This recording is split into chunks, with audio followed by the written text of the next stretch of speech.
Different types of joints. First one is fibrous joint. This is an immovable joint held together by strong connective tissue. Good example of these is your teeth. Next one is cartilaginous, made up of cartilage. Good example of this is the articulating bone between the spine. This is where this this one can be found. Next type of joint, which is by far the most common, which is the synovial joint. These are highly movable joints, and there are 6 of them. First one I'm going to be telling you about is the hinge joint, which is where movement is possible in only one place. A good example of this is the elbow and the knee. Types of movement for this joint are flexion and extension.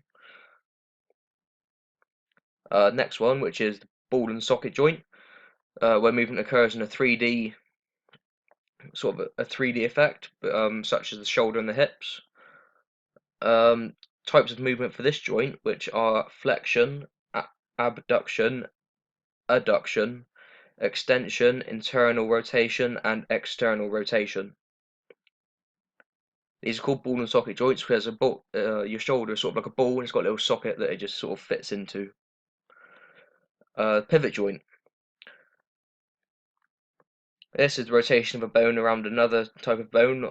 An example of this is on top of the neck.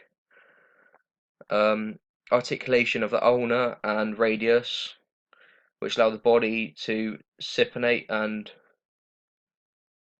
pronate around each other. Next is a saddle joint. Types of movement for this joint are flexion, extension, adduction, abduction, and circumduction. A good example of this one is your thumb.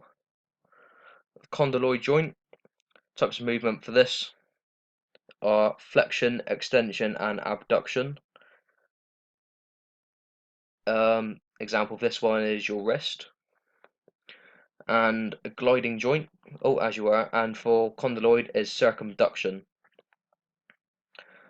For the gliding joint, which name implies, sort of movement is sort of a gliding in between each other.